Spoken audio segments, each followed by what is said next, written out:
slides, c'est ça? Y a pas de souci, hein. Tu es en sourdine si jamais. Oui, désolé, c'est juste que je retrouve Oui, la présentation juste pour arranger quelques trucs. C'est bon, vas-y. non, y a pas de problème. Donc, bonsoir à toutes et à tous. Bienvenue dans cette deuxième session du webinaire sur le e-commerce, le commerce électronique. Pendant que tout le monde arrive, je vous invite aussi à écrire dans le chat qui vous êtes, de quel pays vous nous suivez, est-ce que vous étiez là à la première séance, et aussi le nom de votre business et du secteur dans lequel vous travaillez. Donc, je suis Elira Barrisson, je suis chargée de programme adjointe à l'ITC, donc le Centre du commerce international.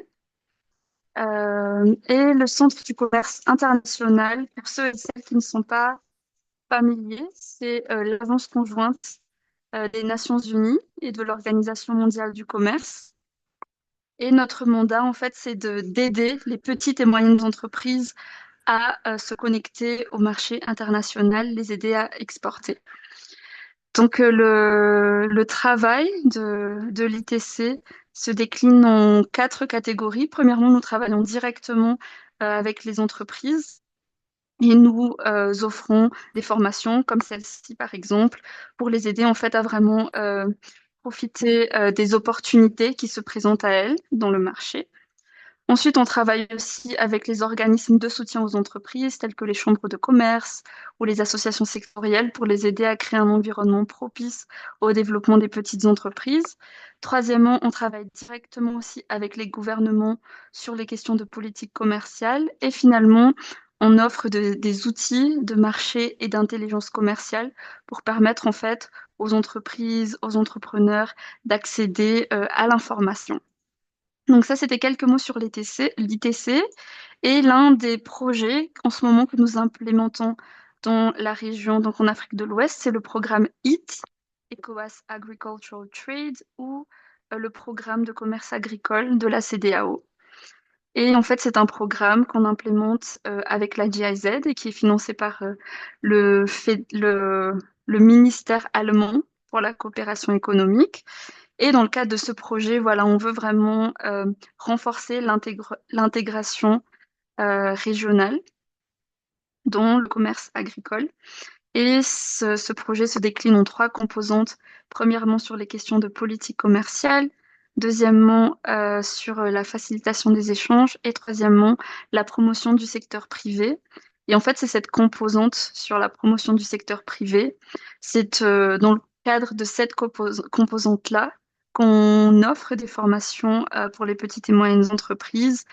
Et ce soir, notamment dans le domaine de l'e-commerce.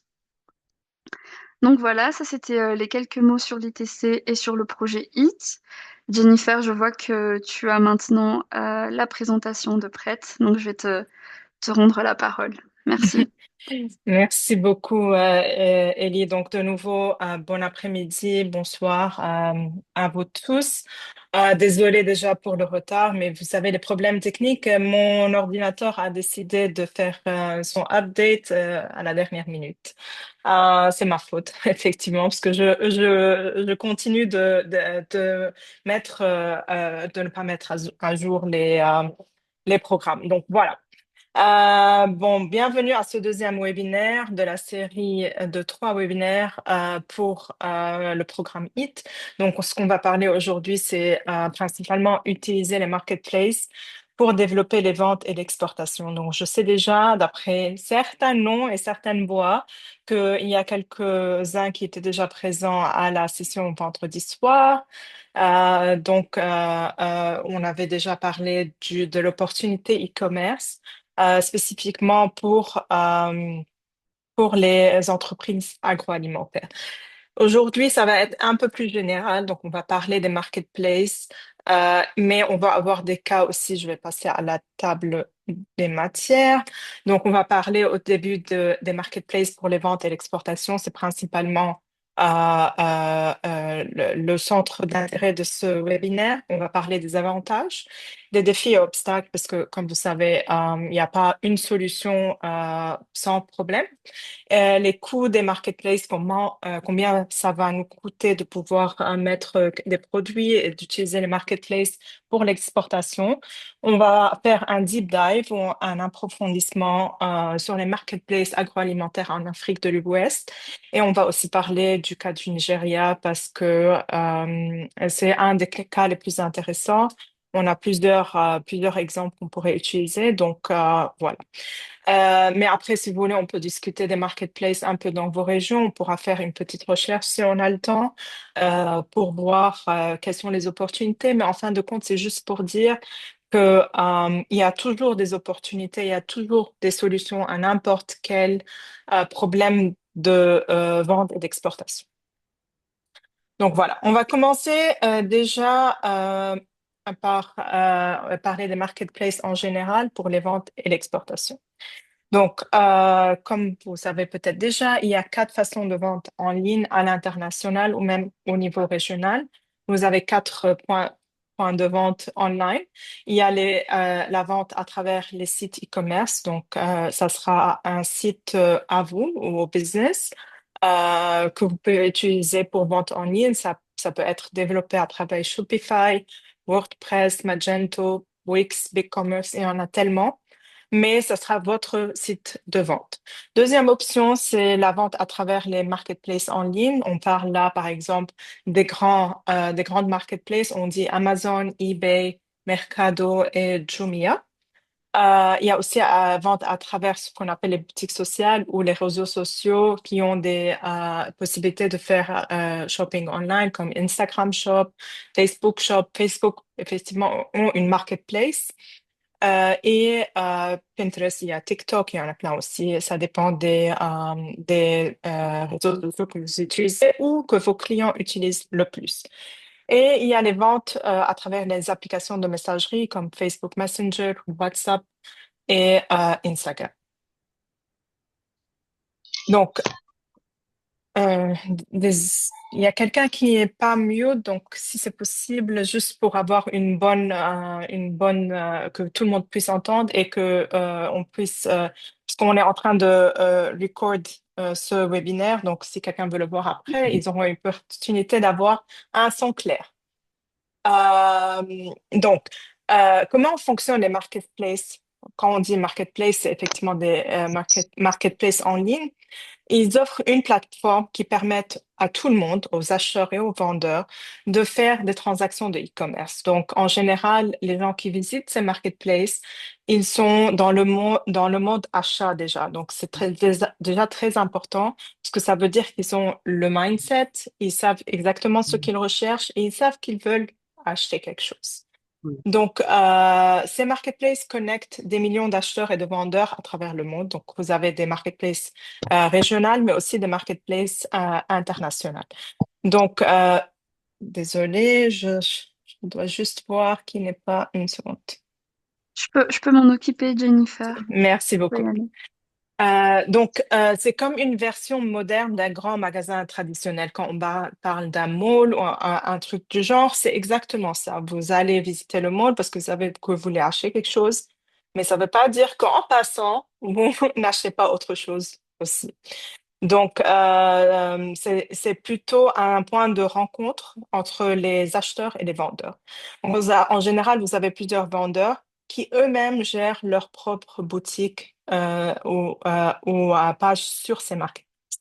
Donc, toutes ces transactions sont traitées à travers la marketplace. On va parler dans quelques minutes aussi des avantages de ces marketplaces. Mais d'un point de vue général, vous savez que vous avez accès à une large gamme de vendeurs, si vous voulez, d'acheteurs, qui sont un peu plus dans le monde entier. Donc, vous pouvez vraiment utiliser ça pour mettre vos produits, vos services devant un nouveau marché régional ou international. Donc, les marketplaces en ligne ou virtuels peuvent être utilisés comme canal de vente à toutes les étapes du cycle de vie d'une entreprise.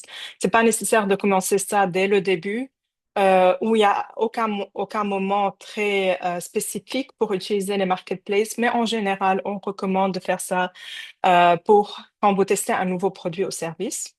Quand vous voulez, par exemple, vous lancer dans un nouveau marché. Beaucoup de business utilisent les marketplaces aussi pour réaliser des études de marché, pour vraiment évaluer la demande et la popularité d'un produit avant de se lancer dans ce nouveau marché ou de lancer ce nouveau produit.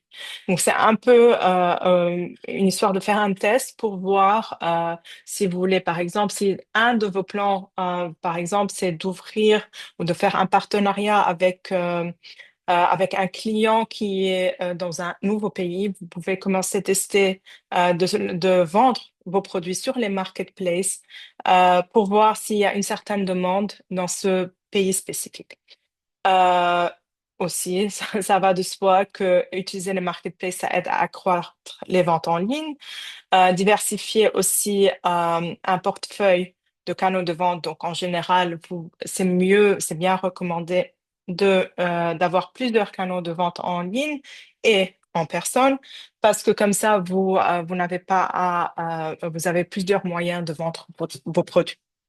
Un autre moment où c'est assez intéressant d'utiliser les marketplaces, c'est quand vous voulez entrer sur un nouveau marché ou faire de l'export. Et c'est là, effectivement, que se place ce sujet ou ce webinaire aujourd'hui.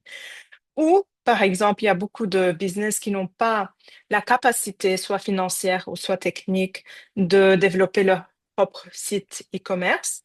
Et c'est une façon alternative, si vous voulez, d'utiliser les marketplaces quand il n'y a pas le budget ou le temps ou où il n'y a vraiment pas, on ne sait pas comment développer un site ou maintenir aussi un site e-commerce complet. Alors, pour parler des marketplaces un peu plus en détail, en général, le plus avantageux quand vous utilisez les marketplaces, c'est qu'ils facilitent beaucoup le processus de vente. Donc, ils gèrent en général, ou elles gèrent, les marketplaces, la majorité du processus d'achat. Et on parle, par exemple, à un niveau national. Vous pouvez faire des fiches de produits ou des product listings, comme on dit en anglais, ou de services, ça dépend ce que vous vendez.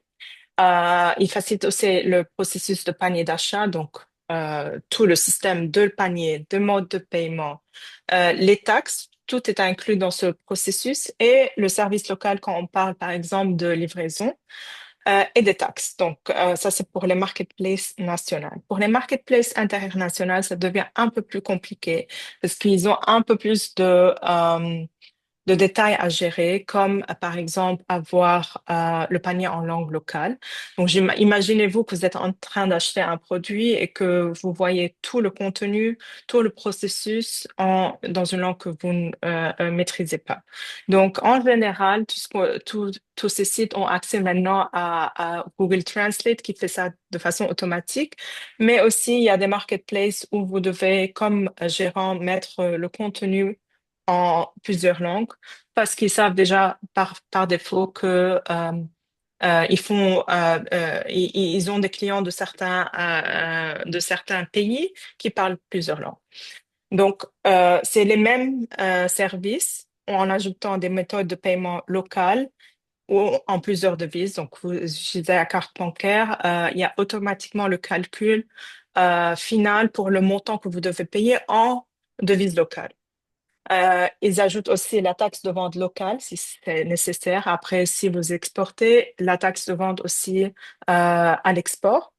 Et ils ont un service client dans plusieurs langues, inclus la langue locale. Donc, ils facilitent tout ce processus. C'est possible de penser que vous n'avez qu'à mettre vos produits et les vendre, mais c'est un peu plus compliqué que ça et on va voir ça dans quelques minutes. Mais c'est juste que les problèmes les problèmes principaux comme le paiement et la livraison sont déjà gérés par la marketplace. Donc, Mais ça s'arrête pas au niveau de la vente seulement. Beaucoup de marketplaces proposent des services après la vente.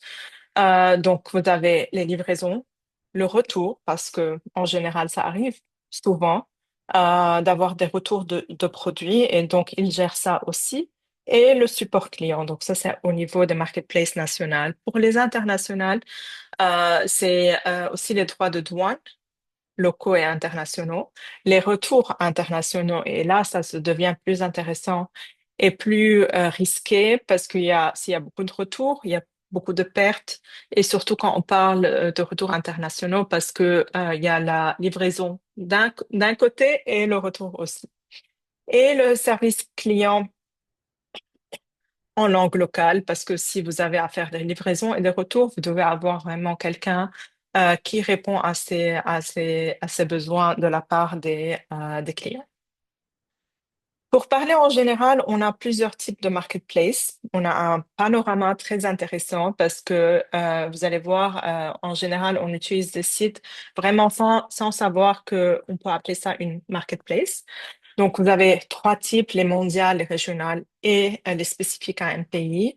Vous avez deux grandes catégories au vertical, les B2C et les B2B. Donc, B2C, ça vend directement aux consommateurs et le B2B, c'est entre deux entreprises ou deux business. Donc, en général, juste pour avoir une idée, pour les produits physiques, on parle par exemple, Amazon, eBay, quand on parle de B2C. Pour les produits numériques, on a par exemple iTunes. Dans les verticaux, parce qu'il y a des marketplaces qui sont spécifiques à un secteur. Donc, par exemple, Etsy. Je ne sais pas si quelqu'un a déjà utilisé Etsy, mais c'est très spécifique. Vous avez les services en personne. Donc, Uber et Airbnb, ça c'est plutôt, ils vendent des services et non pas un produit spécifique. Et vous avez des services numériques comme par exemple Duolingo. Si vous l'avez déjà utilisé, c'est exactement ce qu'on appelle un service numérique ou une plateforme, une marketplace de services numériques. Vous avez aussi les plateformes B2B. Donc, Amazon, ils ont leur un B2C plateforme, mais ils ont aussi Amazon Business et Alibaba. C'est très spécifique, mais c'est des plateformes énormes aussi. Euh, Dans le B2B, Shutterstock, c'est une marketplace où vous pouvez acheter des photos. C'est en général utilisé par les compagnies pour faire des social media posts, pour faire plusieurs posters ou tout ça pour avoir une bonne qualité photo. Les freelance et Upwork, si vous voulez par exemple, je sais pas, avoir quelqu'un qui vous aide à optimiser votre site ou faire n'importe quelle sorte de service, vous pouvez acheter ces services sur freelance et Upwork.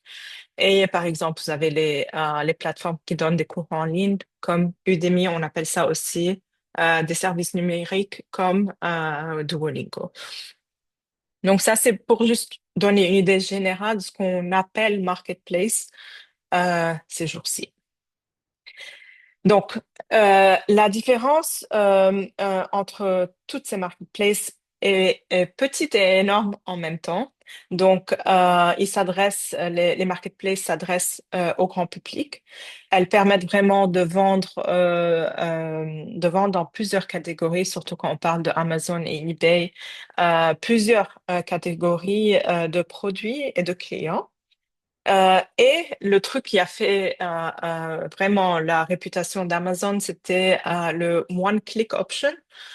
C'est que vous pouvez vraiment sélectionner un produit et avec un seul clic, vraiment acheter immédiatement, parce que vous avez les cartes bancaires sont en général enregistrées sur la plateforme, votre adresse est déjà installée aussi, et vous n'avez qu'à cliquer et vraiment acheter tout simplement les produits que vous voulez.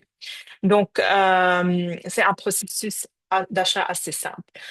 Mais aussi, c'est très intelligent la façon qu'ils ont organisé tout ça, parce que il y a toujours des petits trucs que vous voulez acheter, si même vous avez l'intention d'acheter qu'un seul produit que vous voulez. Donc, un autre point très important, surtout quand on parle de Amazon et eBay, c'est qu'il y a une sensibilité au prix. Donc, parce qu'il y a beaucoup de vendeurs et beaucoup de compétition. Donc, ce qui fait que, en général, les prix sont assez bas et qu'il y a de la concurrence entre plusieurs vendeurs. La TVA est incluse dans le prix. Les frais de livraison et de retour sont toujours affichés et très clairs. En général, de ces jours-ci, quand vous achetez quelque chose sur Amazon, ça dépend effectivement dans quel pays, mais en général, vous attendez à recevoir votre produit dans 1 ou 2 jours et pas plus. Les délais de livraison sont assez rapides et les clients s'attendent à être livrés rapidement.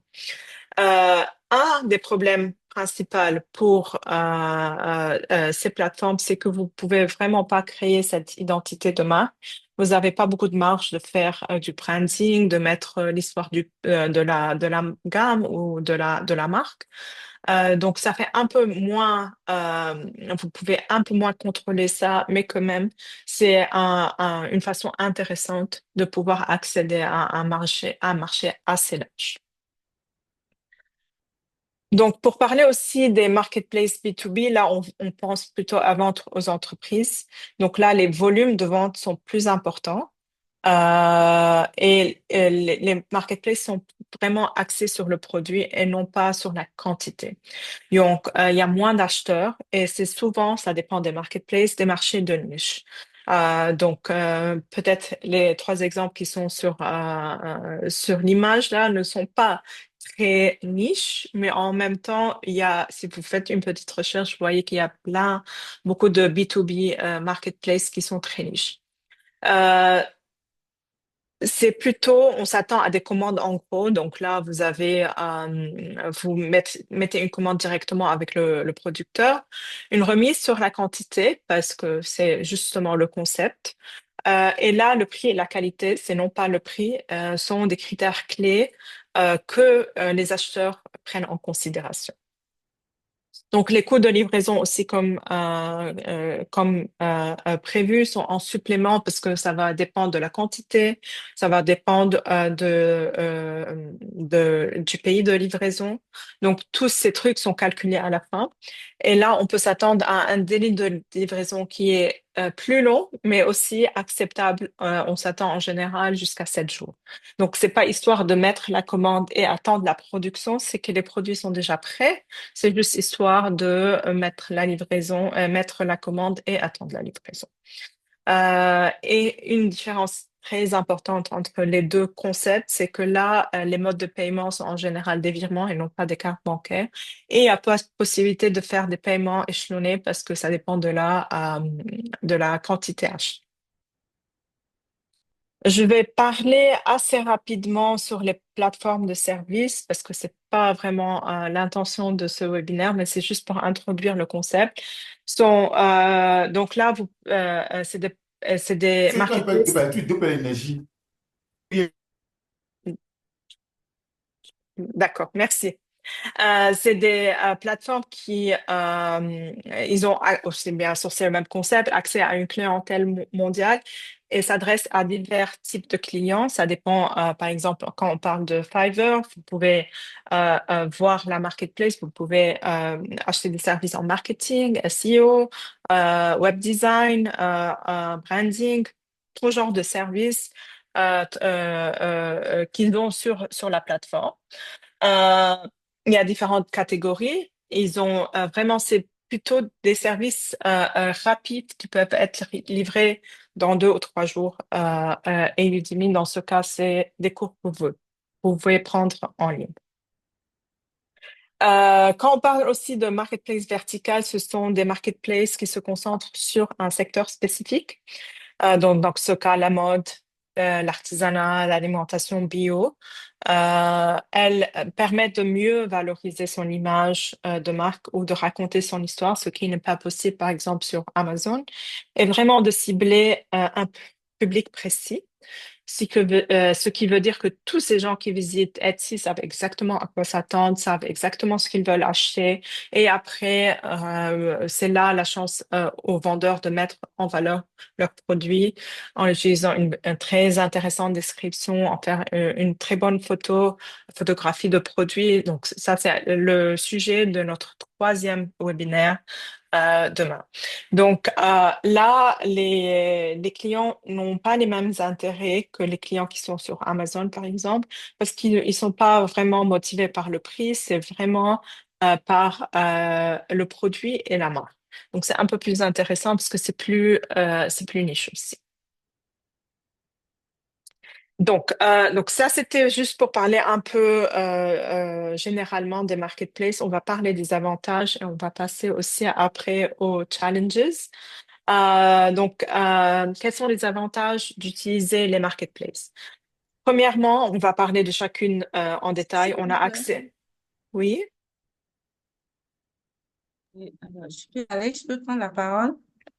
Euh, est-ce Euh, que, est-ce que vous pouvez écrire votre question dans le chat et on reviendra vers la fin de la session? OK. Merci, Aline. Désolée. Je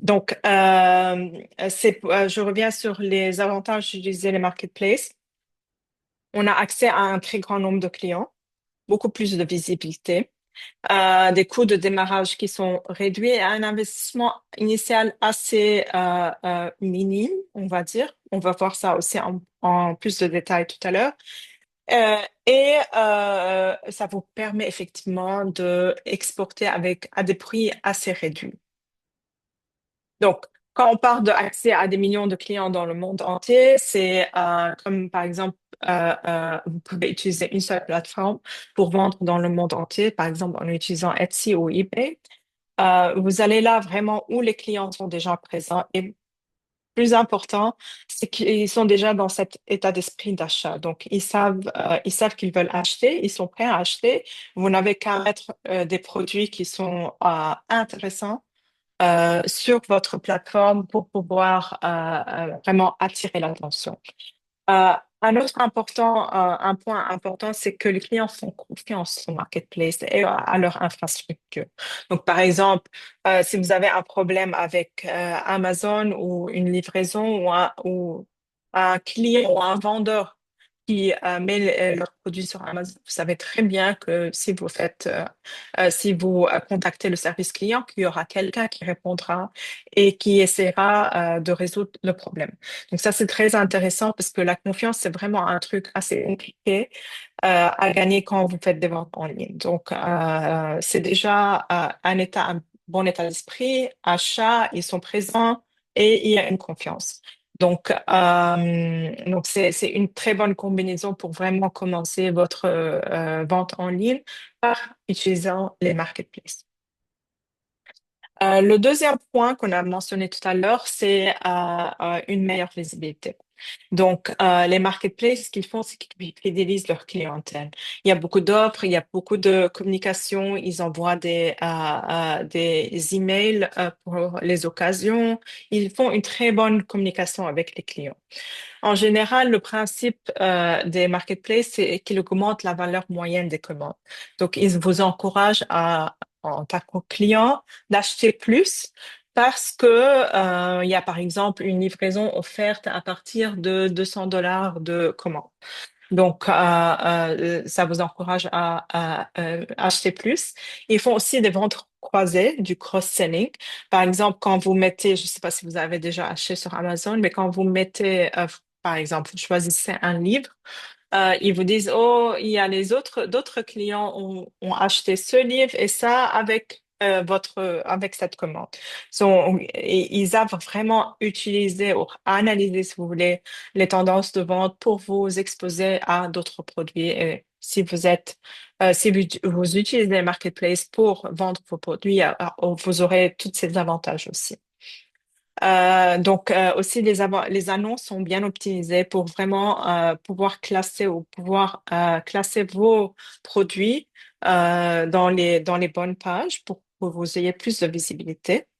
Donc, il y a beaucoup de marketplaces qui marchent exactement comme Google. Donc, c'est très intéressant parce que vous pouvez voir, vous pouvez rechercher un produit et voir si votre produit se classe sur la première page ou pas. En général aussi, il y a une très bonne collaboration entre, par exemple, Amazon et Google, parce que quand vous recherchez un produit sur Google, en général, les premiers positionnements de recherche, ce sera Amazon et leurs produits. Donc, c'est très intéressant pour pouvoir placer vos produits aussi sur Google Search. Pardon. J'ai mentionné aussi tout à l'heure des faibles coûts de démarrage et d'investissement initial parce que c'est assez rapide de mettre vos produits en ligne. Bien sûr, ça, c'est après avoir créé un profil et fait, avoir fait toutes les vérifications nécessaires par ces marketplaces. Donc, c'est assez rapide. Il y a des coûts fixes réduits et en général prévisibles, sauf par exemple les retours et la livraison. Mais en général, vous savez combien ça vous coûte d'ouvrir un compte sur Amazon, combien ça va coûter si vous, par exemple, payez des frais des commissions, pardon. Et vous n'avez vraiment pas besoin de développer votre propre site e-commerce en plusieurs langues et en utilisant plusieurs devises. Donc, ça réduit un coût d'accéder à la vente en ligne et c'est bien plus rapide. Alors, on a aussi mentionné la réduction des coûts de fonctionnement. Donc, il y aura, par exemple, moins de commandes qui sont remises par téléphone ou fax. Donc ça, c'est en général comment les commerçants font du ventre B2B parce que c'est la méthode initiale. Vous faites le traitement des commandes plus sain. Il y a une bonne sécurité en ligne parce que ces marketplaces investissent beaucoup sur leur sécurité parce que c'est essentiel pour la confiance. Et vous avez possibilité d'accéder à des services comme la livraison, le retour et le stockage sans avoir à investir pour faire de même si vous voulez faire la livraison, le retour et le stockage. Et les marketplaces sont bien aussi très utiles pour faire des études de marché. Donc, ces études de marché vous donnent une indication si vos produits sont en demande, s'il y a un nouveau marché que vous pouvez développer sans vraiment avoir à aller ouvrir une boutique ou faire du marché dans ce nouveau pays, sans avoir une certaine base de données et des nombres qui vous indiquent qu'il y a une demande ou une utilité de faire cet investissement. Mon dernier point sur cette section, c'est pardon, des faibles coûts de démarrage et d'investissement initial, ce que on avait dit tout à l'heure. Euh, Pardon, je reviens au retour. Ok, j'avais raté une diapo. Donc, ça, c'est pour dire que c'est pas pour dire que c'est très facile, il n'y a aucun défi et aucun obstacle, mais en général, faut vraiment essayer de voir la différence entre l'investissement et les défis. Mais je pense que c'est assez clair qu'il y a beaucoup d'avantages, surtout pour les agro-business pour investir dans les marketplaces. Donc, quels sont les potentiels obstacles pour l'utilisation des marketplaces? Un, si on parle des grandes marketplaces, l'inscription est parfois restreinte dans certains pays. Donc, il pourrait être un peu difficile d'être accepté sur certaines marketplaces internationales. Je, je pense plutôt à Amazon dans ce cas, mais c'est pas pour dire que c'est pas le cas d'autres marketplaces. Deux, ils ont des exigences de conformité strictes pour la vérification de l'identité personnelle de l'entreprise, parce que, comme j'ai dit tout à l'heure, ils ont une certaine confiance avec les clients qu'ils veulent maintenir. Il pourrait, et ça dépend des marketplaces aussi, il y aurait peut-être des coûts élevés. Donc, il y a une inscription, un abonnement, un coût de publication, de livraison et de commission. En général, ils sont pas tous c'est pas le modèle général de toutes les marketplaces, mais ça va dépendre des cas spécifiques. Euh, dans certains pays aussi assez restreint à certains modes de paiement. On parle là notamment de PayPal. Et à certains services comme la logistique, le retour et la publicité. Et en fin de compte aussi, ça dépend des pays. Il y a des restrictions sur les transferts de fonds entre pays. Pardon. Un autre problème, c'est que la gestion des annonces pourrait être complexe. Donc, c'est nécessaire en général quand on travaille avec des PME, on recommande qu'ils aient quelqu'un qui vraiment gère les annonces et gère le service après-vente aussi sur les marketplaces parce que ça peut devenir, ça dépend de combien de produits vous avez, ça pourrait devenir un travail à temps plein. Donc, il faut maintenir des annonces à jour. Vous savez que en général, les attentes des clients, c'est une réponse en 1 heure, 2 heures, maximum 24 heures. C'est parce qu'ils s'attendent tous à être au niveau de d'Amazon. Vous avez aussi un potentiel risque d'avis négatif sur les plateformes. En général, ça n'arrive pas que si vraiment, effectivement, les clients ont acheté votre produit. Il y a un contrôle assez strict sur les avis. Vous devez aussi penser à investir dans l'automatisation des processus. Après, ça aussi dépend, vos clients sont dans quel pays, parce qu'il y a des coûts de livraison qui peuvent être élevés à l'international. Ça dépend, vous exportez d'où. Il y a aussi un risque de suppression du compte vendeur si, même si c'est des incidents mineurs et vraiment rien de très, très grave, mais parce que, en général, par exemple, je parle aussi d'Amazon, ils tiennent à prendre, à vraiment valoriser l'opinion des clients et un peu moins l'opinion des vendeurs, juste parce qu'il y en a il y en a beaucoup. Et il y a une pression assez importante sur les prix. Donc, ça pourrait être possible de voir que les mêmes produits qui viennent du même pays sont vraiment à des prix minimes. Donc, il y a cette pression de vraiment réduire vos prix sur ces plateformes. Un autre point très important, c'est qu'il y a aussi beaucoup de concurrence sur ces marketplaces. Donc, il faut vraiment continuer à revoir vos compétiteurs, qu'est-ce qu'ils sont en train de vendre, revoir les avis qu'ils ont sur leurs produits, juste pour voir un peu la compétition. En général aussi sur ces marketplaces, l'approche est vraiment centrée sur l'acheteur. C'est très important de mettre ça en tête avant de se lancer, juste parce que vous voulez vraiment maintenir cette relation avec vos clients à travers les marketplaces. Euh, un des trucs aussi très importants que beaucoup de gens ne mentionnent pas, c'est tout appartient à la marketplace. Donc, le contenu qu'il y a sur votre page vendeur, la relation client, les données clients. En général, vous avez accès peut-être aux emails, mais pas au contact direct. Et c'est pas, ça pourrait pas être très bien contrôlé, mais vous pouvez pas télécharger la liste des clients, par exemple, pour utiliser directement. Donc, le trafic, le contenu, la relation client, tout ça appartient à la plateforme. Donc, ça, c'est assez important si, par exemple, après, vous voulez lancer votre propre site e-commerce. Ça va être un problème puisque vous ne pouvez pas utiliser la même database que vous avez sur, par exemple, Amazon. Juste pour dire que je n'ai rien contre Amazon, c'est juste que c'est l'exemple le plus connu par tout le monde. Alors aussi, il y aura assez de concurrence et beaucoup de difficultés à comprendre comment l'algorithme de la marketplace marche.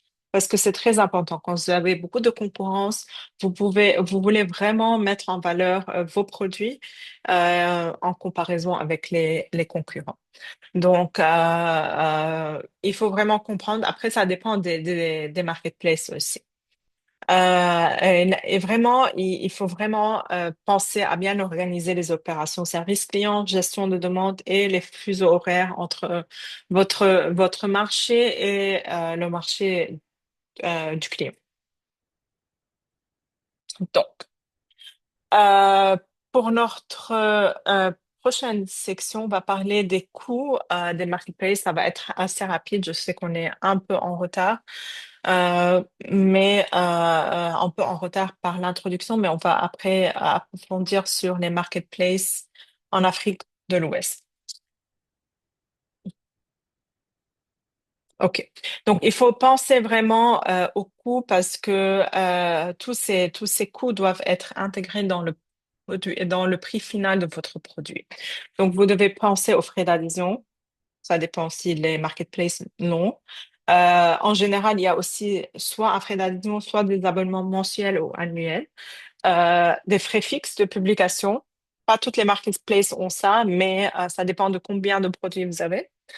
D'autres marketplaces prennent une commission sur les ventes. En général, on parle environ 15%. Il y a aussi les frais fixes de transaction, de traitement de paiement et de conversion de devises. Alors, et sur les transactions. Alors, en général, les PME ne pensent vraiment pas à ces frais, mais c'est très important pour pouvoir à la fin vraiment calculer un prix qui soit, qui soit compétitif, mais que vous ne faites pas de perte en fin de mois ou en fin d'année. Les marketplaces aussi proposent des promotions que vous pouvez utiliser. Donc, ça, c'est des publicités qu'on appelle pay-per-click. Donc, vous pouvez faire ça. En général, vous ne payez que si quelqu'un vraiment clique sur la publicité. Il y a aussi des promotions spéciales. Donc, ils fêtent, je sais pas, des thèmes en général, par exemple pour Valentin, pour la fête des mères. Il y a aussi des jours de réduction sur Noël, Black Friday, tous ces trucs qui sont assez intéressants parce que vraiment, si on me dit que les acheteurs sont en mode achat sur les marketplaces, vous pouvez vous attendre qu'ils soient en mode super achat quand on parle de Black Friday, par exemple. Aussi, il y a des coûts auxquels on pense pas en général, c'est le coût de traduction des fiches produits. Le support client multilingue, si par exemple vous faites ça en interne, les emballages, les taxes de vente et les droits de douane. Il y a aussi des potentielles fluctuations de taux de change. Ça, c'est très important parce que je sais que en général, par exemple, c'est possible qu'en Afrique, il y a plus de fluctuations qu'en Europe ou aux États-Unis. Conversion de devises, livraison internationale, retours internationaux. Et si vous voulez vraiment offrir des livraisons et des retours gratuits, parce qu'en général, c'est devenu un peu attendu de la part des clients d'avoir une livraison et retour gratuit. Et ça facilite un peu, si vous voulez, le processus d'acheter d'une marque qu'ils ne connaissent pas pour la première fois, sachant que, par exemple, s'ils ne sont pas satisfaits, ils peuvent rendre le produit.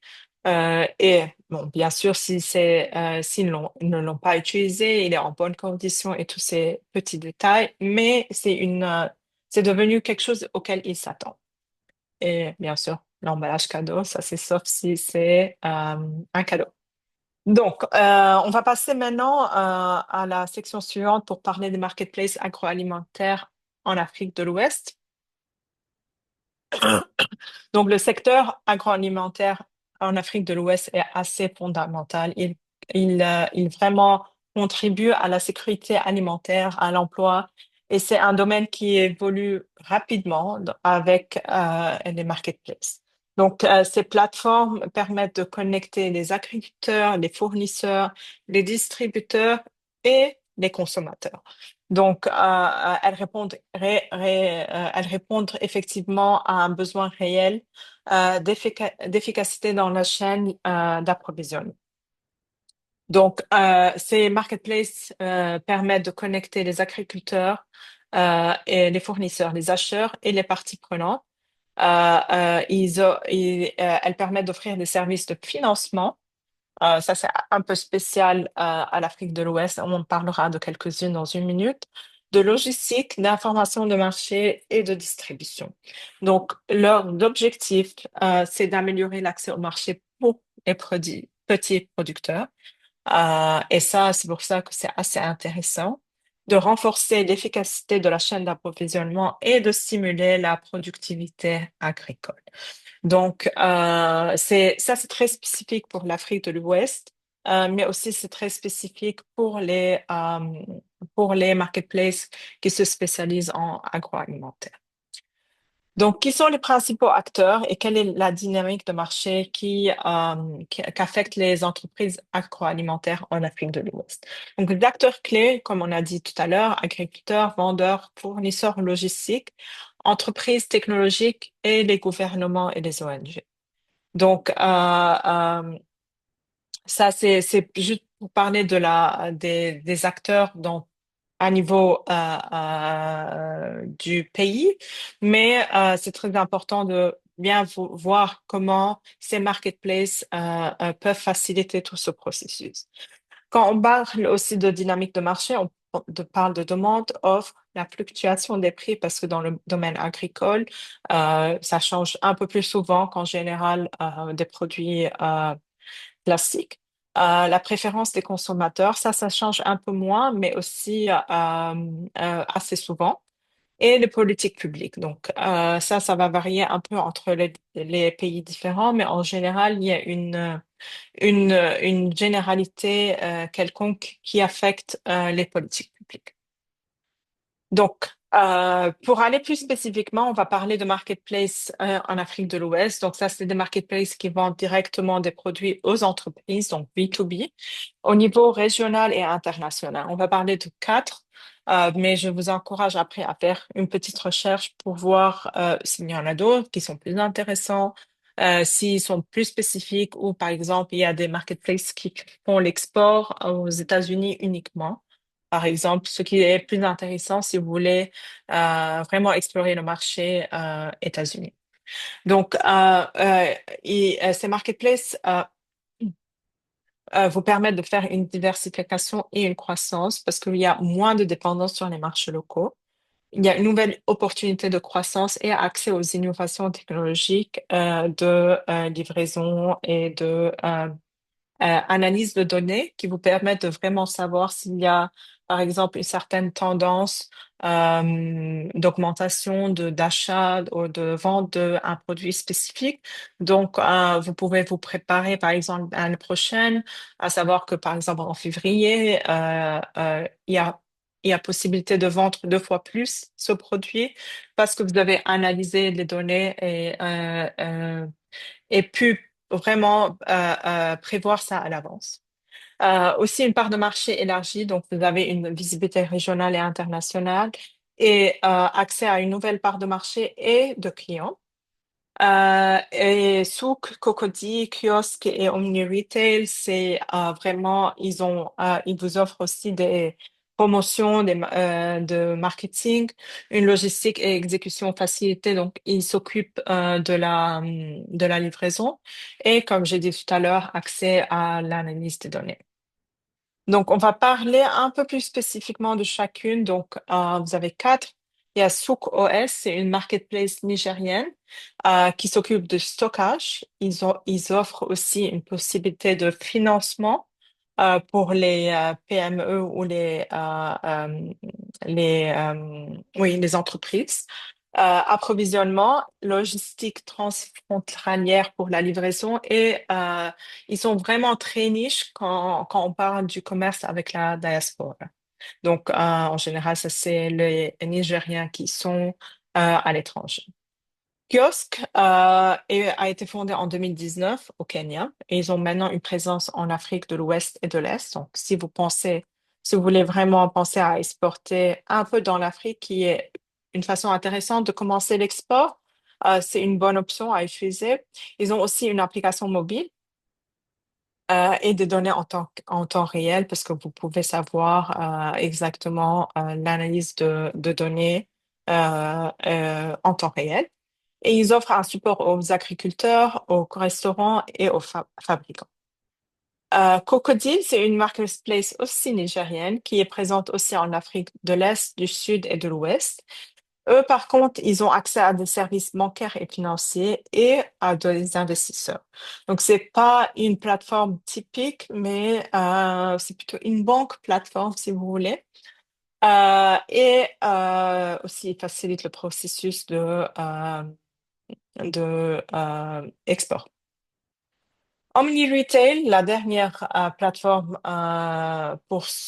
aujourd'hui, est aussi fondée au Nigeria. Ils ont une application mobile et ils offrent une solution de commerce, vente et paiement. Donc ça, c'est intéressant si par exemple, vous n'avez pas l'option d'offrir sur votre propre site web des solutions de paiement comme paiement par carte bancaire, par virement ou par PayPal.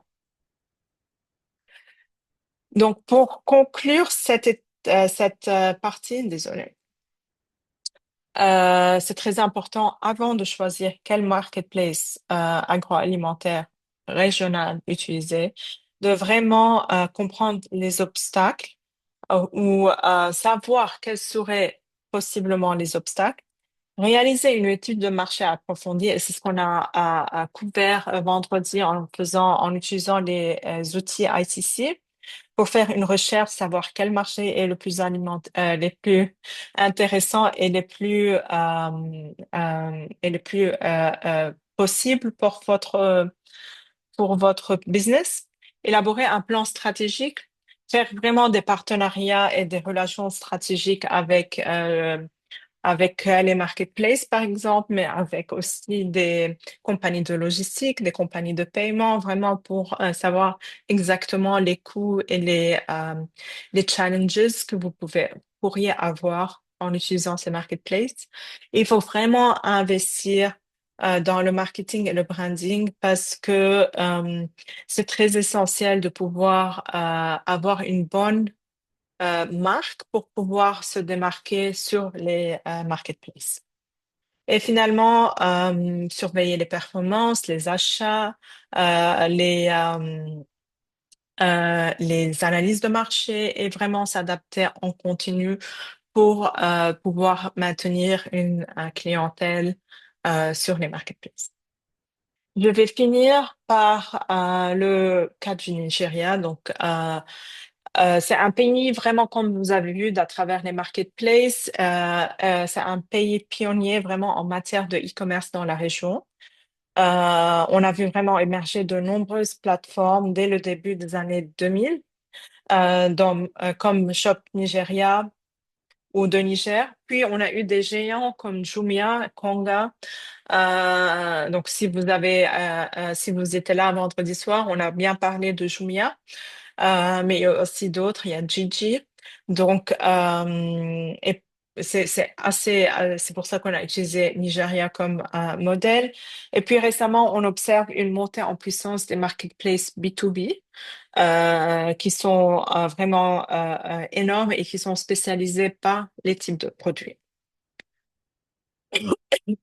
Alors, cette vraiment dynamique est portée par plusieurs facteurs. Il y a une forte pénétration d'Internet et de smartphones et vraiment une jeunesse assez connectée. Vraiment, ils veulent avoir accès à des produits du monde entier. Mais il y a aussi des politiques publiques qui encouragent les exportations vraiment qui sont non pétrolières et dans ce cas un peu plus agroalimentaires. Donc tous ces accords, tous ces efforts qui sont été faits par le Nigeria permettent une culture d'export qui vraiment permettent à ces marketplaces comme Jumia devenir aussi géantes en Afrique.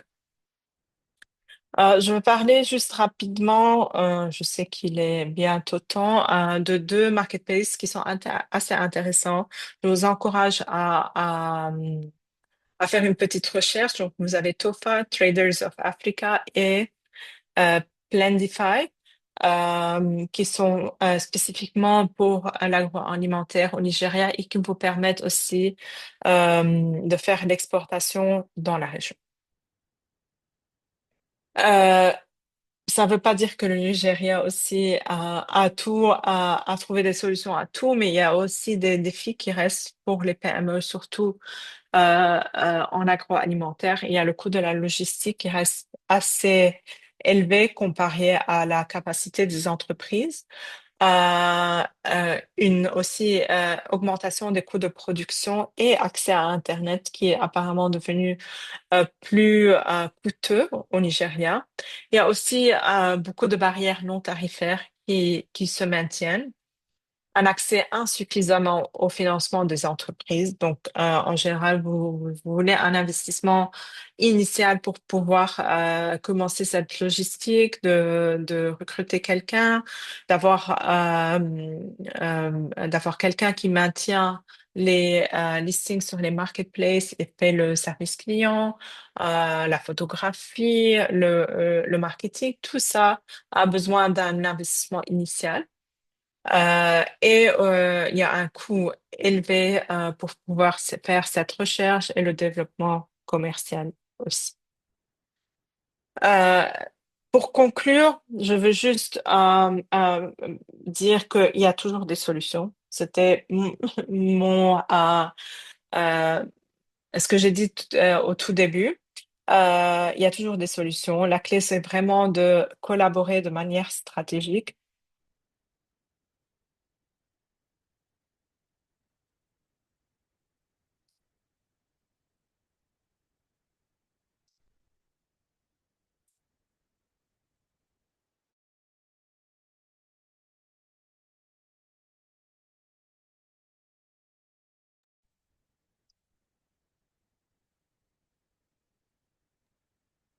Désolée, vous m'entendez?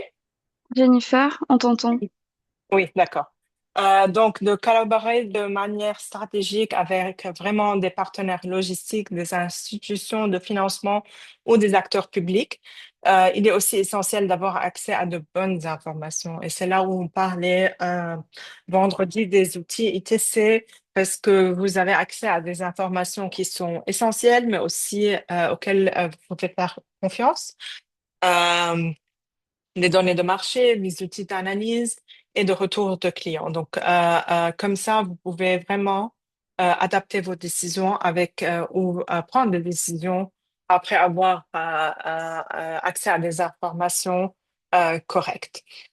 Donc, voilà, désolé pour le problème technique, mais c'est ma dernière diapo pour ce soir. Je vais arrêter ici quelques minutes pour voir si quelqu'un a des questions. Euh, Entre-temps, je vous invite. euh, oui, Bonsoir, madame. bonsoir, Fabrice Couton, CSFT. enchanté. Ma question est de savoir, pour un début, est-ce que vous préférez qu'on commence par un site directement e-commerce ou bien un marketplace? Ok, alors je vais poser une pour dire qu'en général, il n'y a jamais une réponse exacte. Vous vendez quoi exactement et vous voulez vraiment faire l'export dans quel pays? Bon, on vend des ananas séchés. Ok, donc un produit qui tient, je sais pas, un mois, 2 mois. Un peu plus parfois. Ok, ok. Et vous faites pas l'export en ce moment. Ouais, on est déjà habitué à l'export dans certains pays d'Europe, à savoir la France, la Suisse, l'Angleterre Ok. même déjà. Et vous avez rencontré ces clients comment? En fait, c'est pas la renommée de l'entreprise, j'ai quelques connaissances. Ok. Le problème avec un site e-commerce, c'est que vous avez besoin d'un investissement un peu plus large et des connaissances techniques pour que si vous voulez faire votre site sur, par exemple, Shopify, vous avez besoin de quelqu'un pour faire le site, pour le maintenir, pour le gérer. Pour bien le faire, vous avez besoin d'un investissement un peu plus large que les marketplaces. Donc, si c'est pour commencer, en général, on recommande d'utiliser les marketplaces avant pour vraiment tester comment le processus se passe, les différentes étapes, les problèmes, parce que là, on peut avoir mentionné une dizaine de problèmes, mais après, c'est très spécifique aux produits, aux pays, aux clients.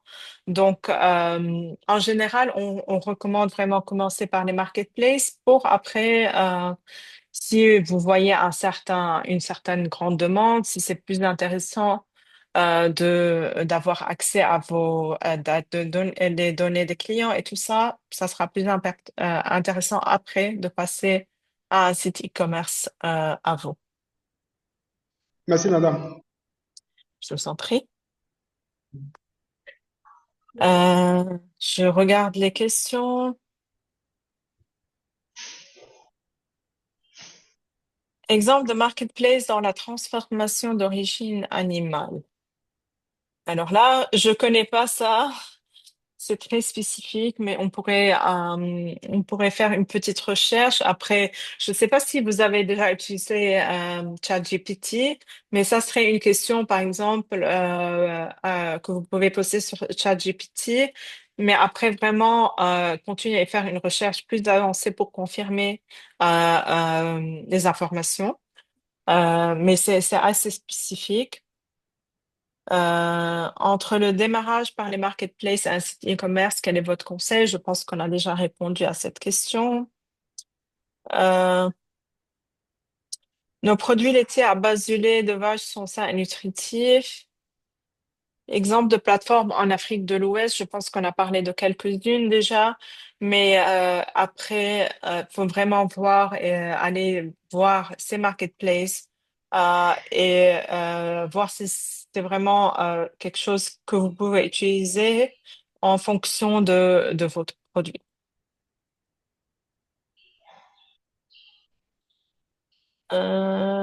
D'accord. Je revois les questions. Je sais pas si j'ai raté. Ah, ok, la présentation, oui, va être partagée aussi par lien dans quelques jours. Soyez patients. D'autres questions?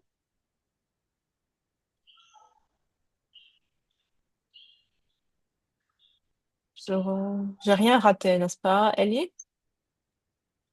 Je pense que tu as adressé toutes les questions, Jennifer.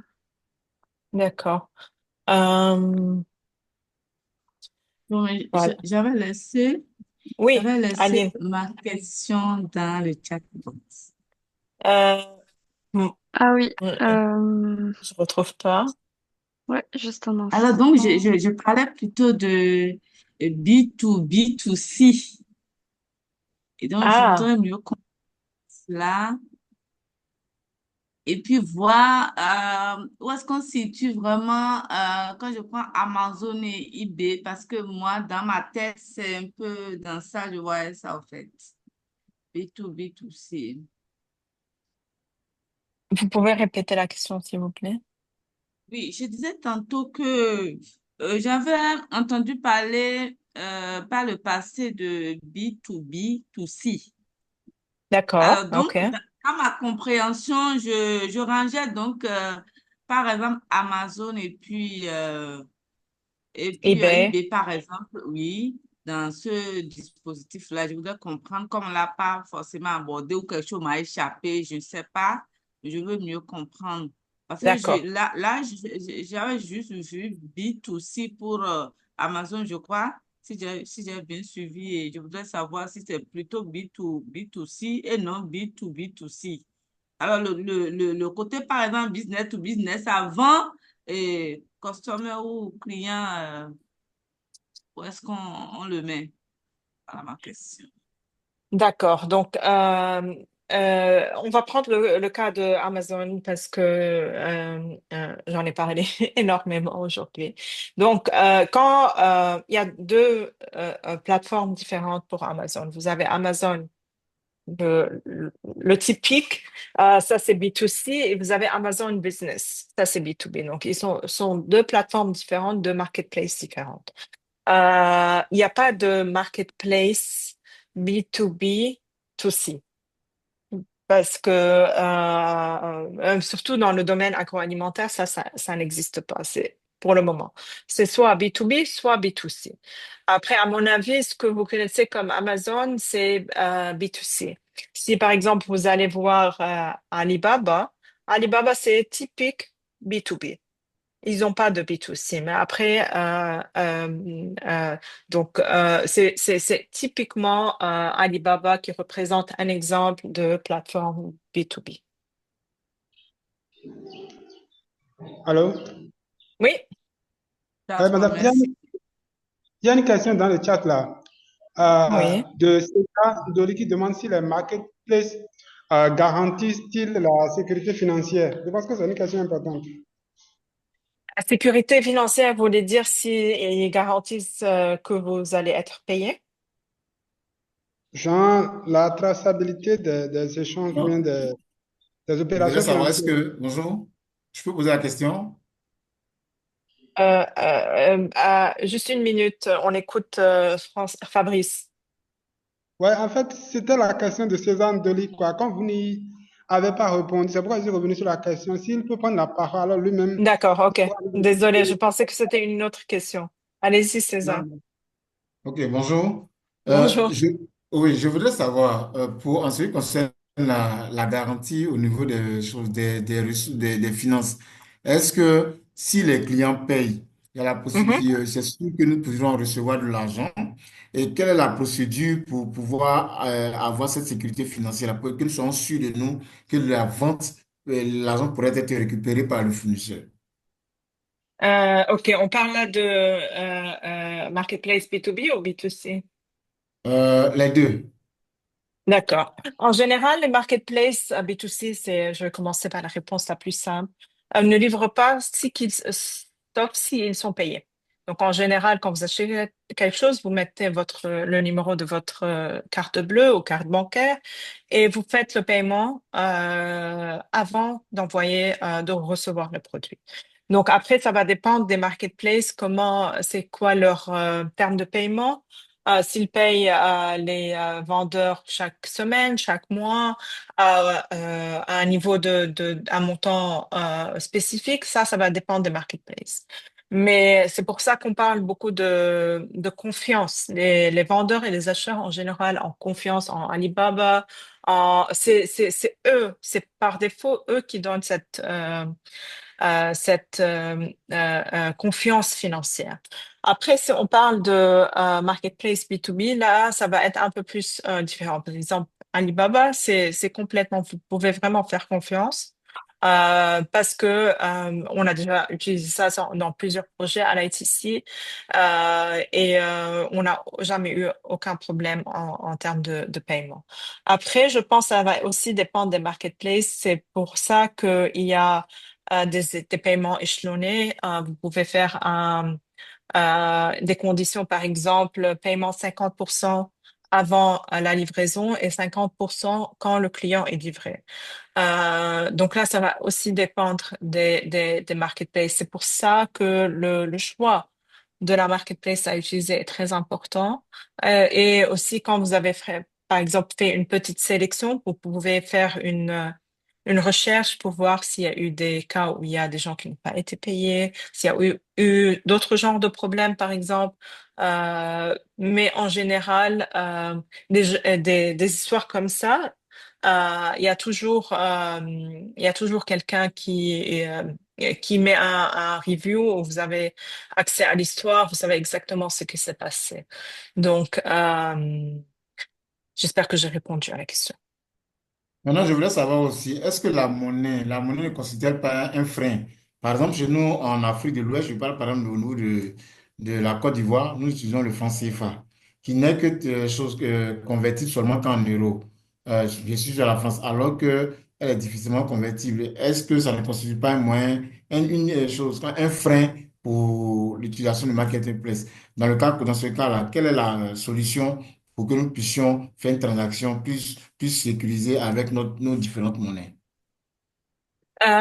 Aussi, là, ça va dépendre des marketplaces. En général, ils ont une devise principale et il y aura des taux de changement en fonction qui changent chaque jour. Donc, ça va être une des conditions et en principe, c'est expliqué quand vous faites le profil de l'entreprise. Ça va être toujours un problème où il y aura toujours un peu de perte dans cette conversion de devises. C'est pour ça que, par exemple, en général, si vous pouvez augmenter un peu les prix ou faire un taux de changement automatique qui soit un peu plus élevé, vous arrivez un peu plus de marge, jusqu'au cas où, par exemple, on a eu ces trucs au Liban quand on a eu le problème économique, on devait changer les taux de change tous les heures. Donc, ce que certaines compagnies ont fait, c'est qu'ils ont, par exemple, mis un certain plafond.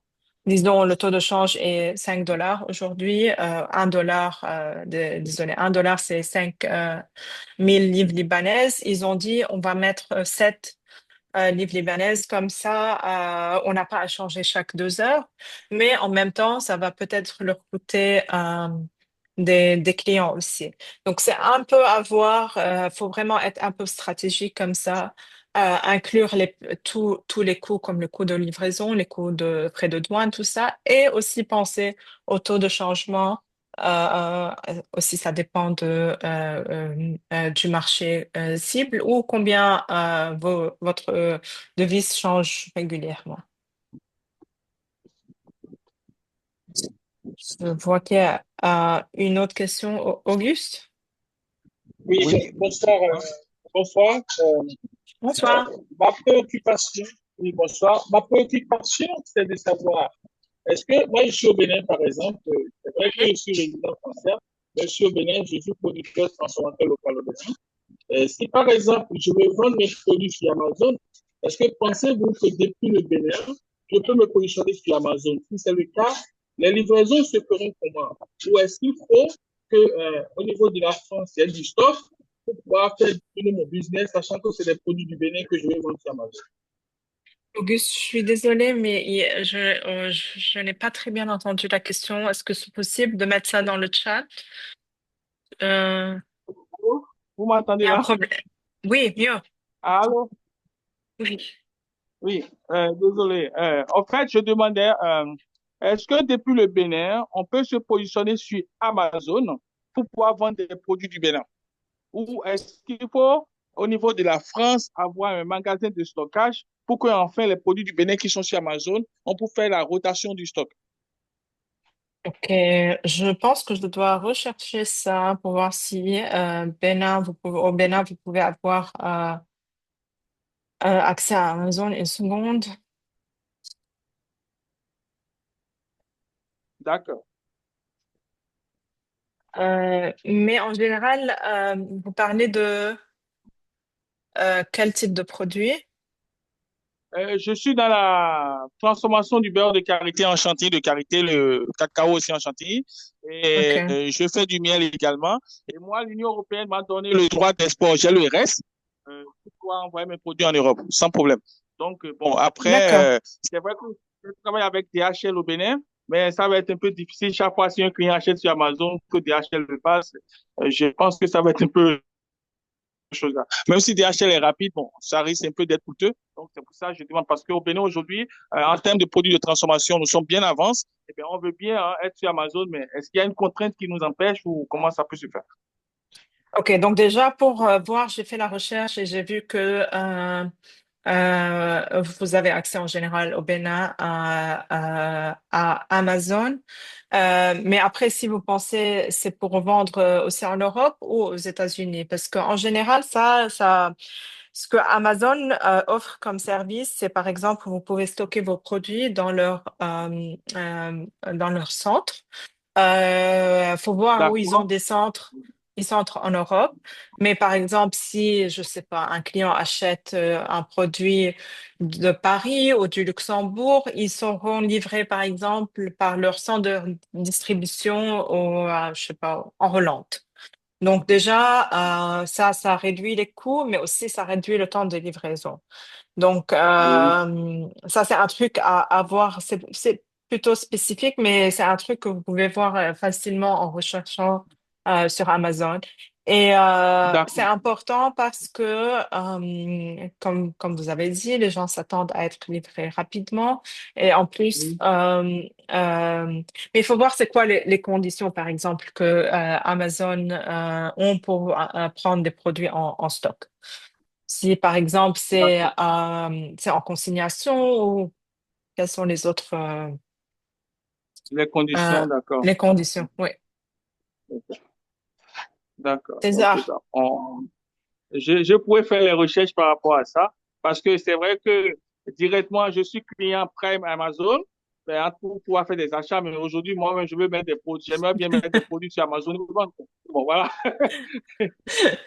Non, oui, je comprends. On est tous fans de Amazon. Ça facilite la vie. Oui, César. Oui, je voudrais savoir, est-ce que Amazon fait les produits agroalimentaires? Ça, c'est clair. Merci. Fait ou vend? Vendre, est-ce que on peut vendre des produits Oui. agroalimentaires? Oui, après, vous devez vraiment voir la durée de vie de tous les produits, mais en général, oui. Par exemple, Amazon en Europe, ils ont service supermarché. Donc, vous pouvez faire les courses sur Amazon. Donc, Oui. ça va varier en fonction du pays et du marché cible aussi. Mais ils vont faire tous, à mon avis, dans certains quelques années, on va tout faire sur Amazon.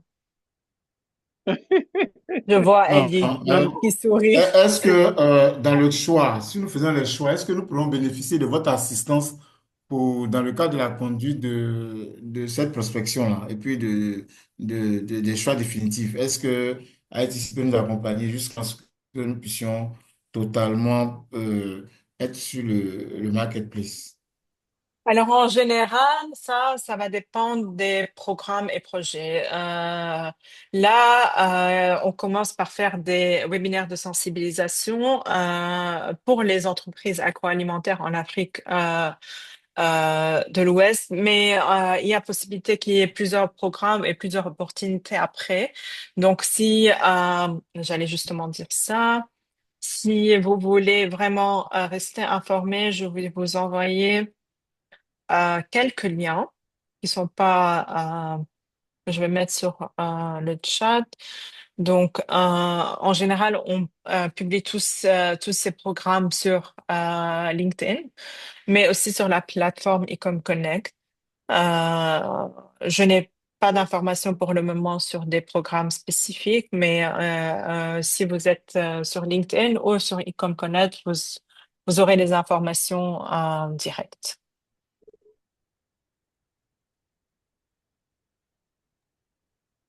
Ok, moi j'ai une question, Jennifer. Oui?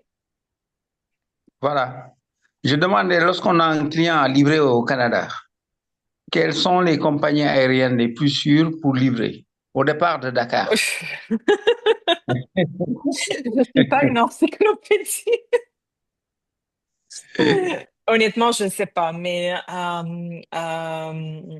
vous pouvez rechercher ça, soit et voir avec d'autres compétiteurs ce qu'ils utilisent comme compagnie de transport. Mais ça doit être assez facile et probablement ça va être. J'imagine que vous voulez vendre des quantités, de petites quantités, n'est-ce pas? Non, des flux de baobab, de la Oui, poudre de mais baobab. parce que vous avez parlé de transport aérien, donc c'est pas des quantités. C'est possible que je lui apporte une solution. Bon, oui, par exemple, comme les flux de mer.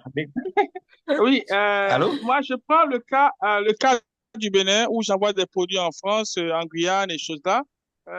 Entre-temps, pendant la période de Covid, c'est pas pour faire la publicité de DHL. DHL avait mis en place un système, vous pouvez vous rapprocher de DHL Dakar pour savoir est-ce que le système e-commerce DHL continue. Parce que à travers votre petit site e-commerce, avec DHL, ils vous font des taux totalement qui n'ont rien à voir avec les prix officiels de DHL. Je sais de quoi je parle. Voilà. OK, Puis c'est c'est Vous, livré voulez- intéressant. au... vous, pardon? Vous voulez dire que c'est possible avec DHL? Mais oui, rapprochez-vous de DHL parce qu'au Bénin, ils avaient mis en place au temps de Covid un système avec ceux qui ont des plateformes e-commerce. Et Ok, ça permettrait d'avoir des coûts totalement différents. Ça n'a rien à voir avec les coûts officiels. ok, Et en ok, fonction des zones, merci. vous voulez pas, à partir des zones, vous voulez aller, vous avez votre tranche, vous savez de tel kilo à tel kilo, c'est tel montant en fonction des zones 1 jusqu'à zone 5. Rapprochez-vous de DHL Dakar, peut-être il y aura une solution. Au Bénin, ça se fait. Ok, merci. Je vous en prie. C'est intéressant. Ah oui. On est là Notre pour problème, partager. nous, Jennifer, notre problème, c'est justement le problème des livraisons. Donc, nous sommes dans des Euh, zones où il n'y a pas oui, tellement de ouais. compagnies qui descendent. Voyez-vous, donc si on nous parle aujourd'hui de connexion sur le marché international, les entreprises n'ont pas les moyens de livrer le produit. C'est ça notre problème aussi. Oui, oui, mais aussi quand on parle de ben, le sujet de notre webinaire aujourd'hui, c'est vraiment l'export régional et pas spécifiquement le Canada, mais si des entreprises veulent commencer par l'export, c'est plus intéressant de commencer dans les pays voisins parce que c'est plus proche, c'est moins coûteux et en général, c'est des pays qui ont le même mode de vie et les mêmes consommations en général. Donc, c'est une bonne façon de commencer. Après, si vous êtes assez avancé, vous faites l'export au Canada, là, ça va être plus compliqué et plus coûteux par le simple principe de la distance et du coût de la livraison. Donc, j'imagine que vous avez un produit assez compétitif hein, pour pouvoir arriver au Ok, Canada. Donc, bon, félicitations. je peux en profiter. Je veux en profiter, hein. J'aimerais bien avoir les contacts de nos voisins du Burkina, de Guinée et de la sous-région, en tout cas dans le cadre des échanges sous-régionaux. S'il y a des gens qui sont intéressés pour des échanges entre pays africains, je pense qu'il y a un potentiel aussi là-dessus, hein. Ben, j'allais justement le dire, mais s'il y a quelqu'un intéressé, vous pouvez connecter avec Racine aujourd'hui ou vous pouvez vous retrouver sur Ecom Connect. Je ne sais pas Merci. si vous avez déjà rejoint la plateforme, mais en général, il y a beaucoup de connexions qui se font sur la plateforme, des questions qui se posent, des réponses qui sont données comme vous venez justement de faire sur ce webinaire. Merci, merci, merci. En tout cas, Je, je suis là-dessus sur la plateforme au 77 242 07 07. Donc, d'accord. je suis aussi un utilisateur. Merci. Merci, Racine. Je vais arrêter ici parce que on a bien tardé aujourd'hui. Ellie, on prend une photo? Merci Jennifer et merci à tous nos participants pour les questions. C'est vrai qu'on a tardé, mais au moins c'est pour de bonnes raisons. Volontiers, Effectivement. pour ceux qui sont encore là, si vous voulez ouvrir votre caméra pour qu'on puisse faire une petite photo de classe afin d'immortaliser voilà, cette discussion très enrichissante qu'on a eue. Ça vous permet aussi de voir un peu voilà, les visages des personnes avec qui vous avez échangé ce soir. Donc je vais vous donner encore 5 secondes pour ouvrir vos caméras. Bonsoir Laure. Bonsoir Monsieur Sangaré, bienvenue. Bonsoir Fabrice. Bonsoir Colette. Donc dans 5, 4, 3, 2, 1, souriez. Et la photo est prise. Merci beaucoup. À toi Jennifer pour la clôture. J'adore que tout le monde a fait un grand sourire. Donc, merci beaucoup pour pouvoir participer ce soir. Si vous êtes intéressé par notre sujet suivant, la photographie et le contenu en ligne, j'ai partagé le lien pour le webinaire de demain, en espérant vous voir. À demain. Ah oui, Ellie. Non, juste une dernière chose, c'était pour remercier aussi la Chambre d'agriculture de Côte d'Ivoire qui est avec nous aujourd'hui. Et demain, ils nous rejoindront peut-être aussi pour dire quelques mots. C'est Voilà. bien. Donc à Merci demain, beaucoup. ce sera Et à très demain. intéressant. À demain. À demain.